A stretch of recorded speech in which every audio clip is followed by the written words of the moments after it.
What's up, all you rockin' dudes and dudettes? ToyShiz here, and I got a really quick video for you today.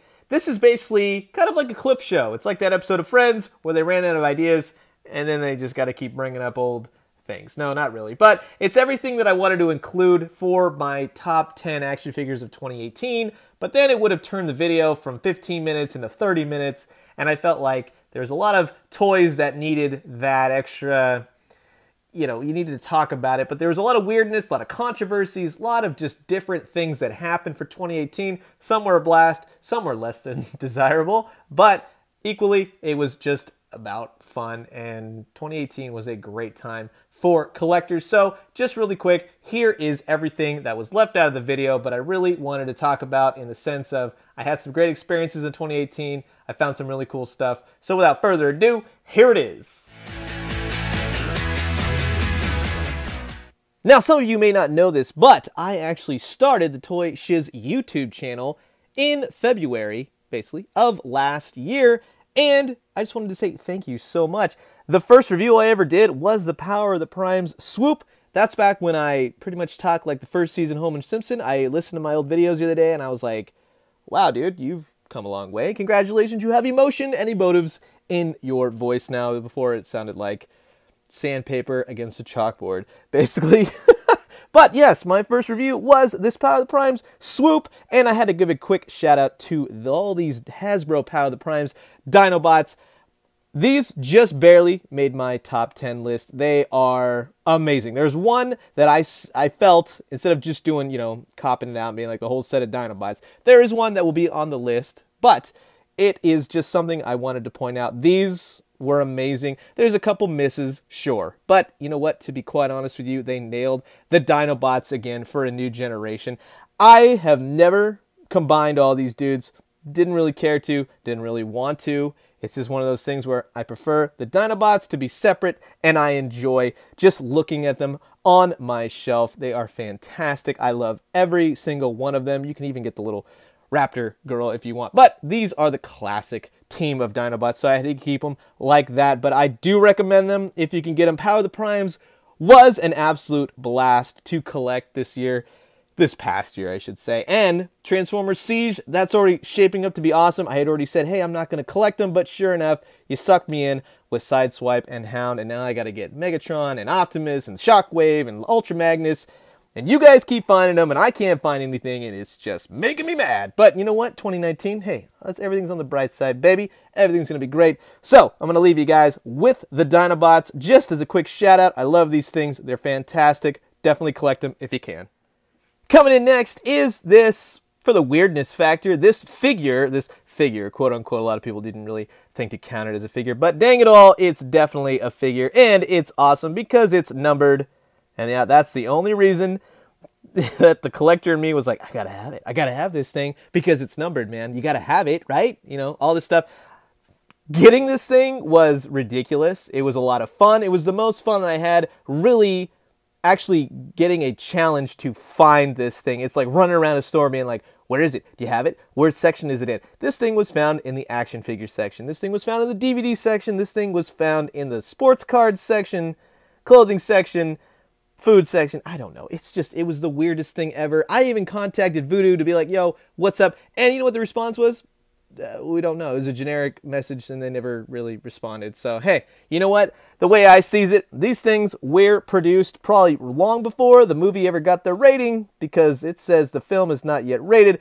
And these things had to be in production somewhere, somehow. So maybe they split it up. Maybe they produced too many. I don't know. There's a DVD version with this, but it's not numbered. All that good stuff. It's crazy.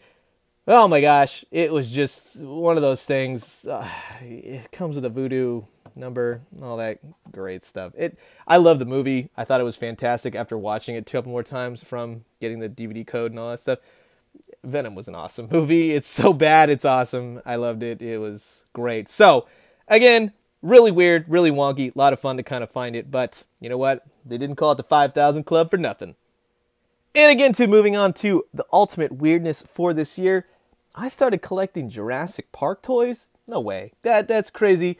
But you know what? What's not crazy is what Mattel did with this line. This thing is exactly what I wanted to play with when I saw Jurassic Park back in '93 in the theaters.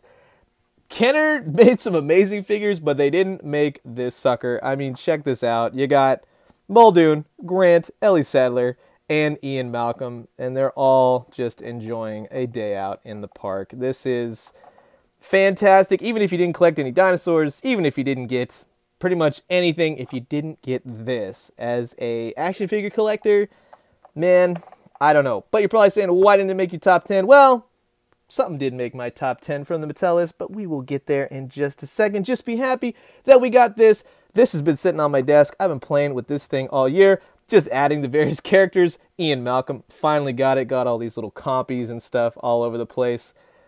You tell me what you want about Fallen Kingdom and all that other stuff.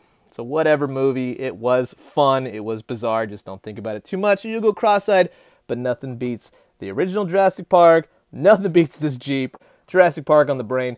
This thing, so much fun, you gotta get it. Now some people were saying, well hey, you know, some of your action figures you were talking about kind of lackluster in the Star Wars section, but you know what, these sort of happened earlier in the year and I chased these things down when I saw they're making a Wampa, and then somebody said to me, which is a key thing, if a company or someone says to me, hey, that might be a rare figure set, I go, well now I gotta get it, I gotta get it before it becomes too rare, and then I don't find it. That's like the normal thing to do, right? Anyways, we'll get to that, to the point I'm trying to make in just a second regarding that, but it's one of those things where I finally found this thing. I never saw it again. I don't know what, there was plenty of the speeder bikes with Enfys Nest and the Rathtar, man, they really pushed that thing. That's a great figure. That was one of my top 10s for last year. But this is just a notable mention because it's so much fun. There's so many cool nostalgic hit points that it just tackles from The Empire Strikes Back.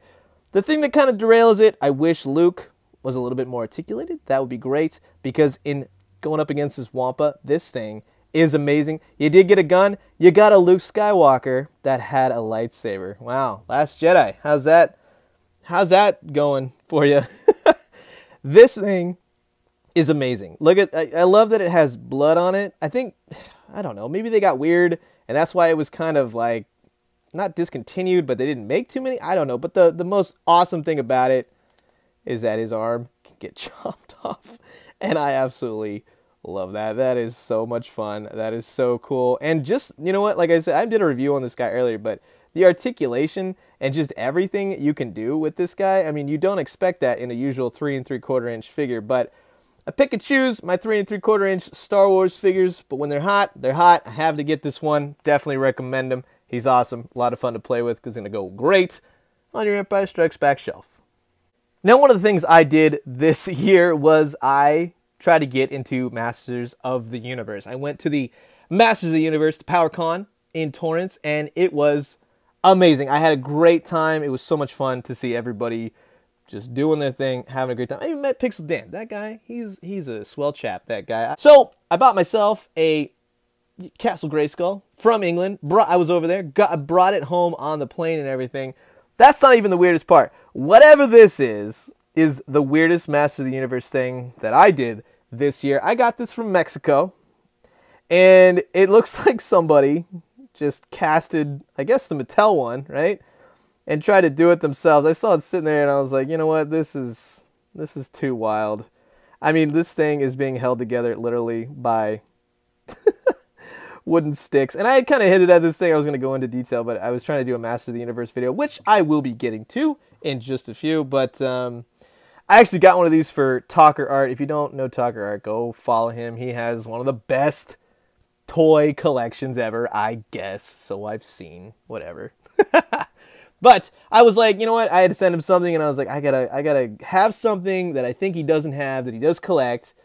And I got him one of these as well. I think he calls it the Root Beer Man and all that kind of stuff. But yeah, that's the challenge I'll offer up. If you're gonna send anything to Talker Art, you got to try and find something that he doesn't have on his shelf. So good luck with that. That is the 2019 challenge for all you guys out there. Find something Talker Art does not have on his shelf. But if you go to Mexico and you want a Root Beer Man, He-Man, whatever this is, I think it's rad. It's something different. It's totally bizarre and totally homemade, but I love it. It's so weird. Now I'm going back to my point that I had. If someone tells you that they heard that something is rare, you jump on it. You don't go crazy and write horrible things on the internet. I have never seen so much controversy, nor would I have ever expected so much controversy from the Mattel Spinosaurus. That was insane. I, was basically told, hey, guess what? Spinosaurus, it's not going to be making the shelf. And there was a lot of problems, okay? It was just something that happened, kind of dominoed effect. And now you're not going to get the Spinosaurus in the stores as of right now, but this thing is such a fantastic mold. It's just one of those things you can't be negative, you can't talk bad about. Companies, you can't talk bad about. Stores, because it doesn't look good, it doesn't make you look good, and it's not going to help you get this dinosaur, that's for sure. I had to go all the way to England for this thing. You had to get him at Smith's Toy Shop. That's how crazy it was. Now, towards the end of the year, and a lot of people, man, I got like the worst comments I've ever seen. I was just like, wow, people love their dinosaurs. Sometimes you dinosaur people get a little bit too crazy. You gotta calm down. You gotta learn to like things in life. Have a sandwich or, a cup of coffee or something like that. This is just a toy. It's an awesome toy, don't get me wrong. But the controversy that this thing created to get that upset over that sort of thing, come on. There's better things in life. Take a vacation, go to Hawaii, go to Fiji. I don't know. But there's many, many better things to do than go absolute crazy over a dinosaur. So I'm just saying, hey, live a little, learn to relax, but really think about it. With such an elegant sculpt and everything else like that, you really think they may never bring this back? I don't think so. I think it's going to be back. It's probably going to have different paint scheme and all that stuff. Could have a better paint scheme, but you know what? Learn to live. Don't go crazy over action figures when you can't get them, and don't be hating on people like you did with this dinosaur. That was absolute crazy. All right, rant over. Yep, it's cereal. Not only did we get some amazing action figures by Jakks Pacific, and I don't have one, but I hear that Nintendo Switch is absolutely rocking it with the games, and Super Mario Odyssey is no different. But this cereal, this year, was like one of the hardest things to find. I just wanted to eat some old school Super Mario cereal, and I couldn't even do that. And then, probably about 6 months after it was initially released, I got like a tweet or text or something like that, and people go, hey, I'm finding Super Mario Brothers cereal again at Target, and sure enough, this was really funny. I'm walking out of the store, and this little kid is holding a box of this cereal. I ran in, I was like, oh my god, I either gotta find a box of my own, I gotta run out and grab the box away from that kid or something like that. Anyways, I got this, completely forgot about it. It's been in my shelf of review things and all that stuff. So what I'm going to do, because I don't actually have any milk in my fridge. However, I have another box of cereal from Funko. I'm going to do a cereal review, and that's going to be fun, and I'm literally going to eat cereal on camera. How's that sound? If that sounds weird, I don't care. I'm doing it. This looks great. Mixed berry cereal with marshmallow. This is going to be the worst cereal ever. But you know what? This box is also an amiibo. So for all you amiibo people, this might be one that you want to see. Anyways, coming soon, 2019, I'm going to eat cereal. So that's going to do it for this little clip show video. I hope you guys enjoyed it. But like I said, it's just a couple things that I wanted to talk about. And I felt, you know what? There's no shame in just putting it into a different video, right? I'm going to enjoy my Chevy metal cereal that I'll be doing a cereal episode. I'm also going to try, have you guys seen this? It's a Sour Patch Kids cereal, which is like the most wild thing. What does that even taste like? And its build is like, it's so sour, it's sweet or something like that. I'm like, why would you want that with milk? And I have to try it now because they're pretty good at marketing. Anyways, I'm going to probably do some more Star Wars videos this year. How does that sound? A couple more NECA here and there. Definitely be doing Jurassic Park, Marvel Legends, all that good stuff. And when some random cool action figures do come about, well, I'll definitely be there as well. So I'm going to leave you guys with that. Hope your 2019 action figure collecting is going fantastic so far. I know a bunch of you already threw out your New Year's resolutions to save money, as I did. But you know what? There's a lot of great stuff hitting as usual, and 2019 is going to be insane. So might as well enjoy it while you got the money. I'll leave you guys with that. Drink some great coffee, eat some great food, but most importantly, find some fantastic action figures like all of these. And when you do, let me know what you found. I'll talk to you guys soon. Adios.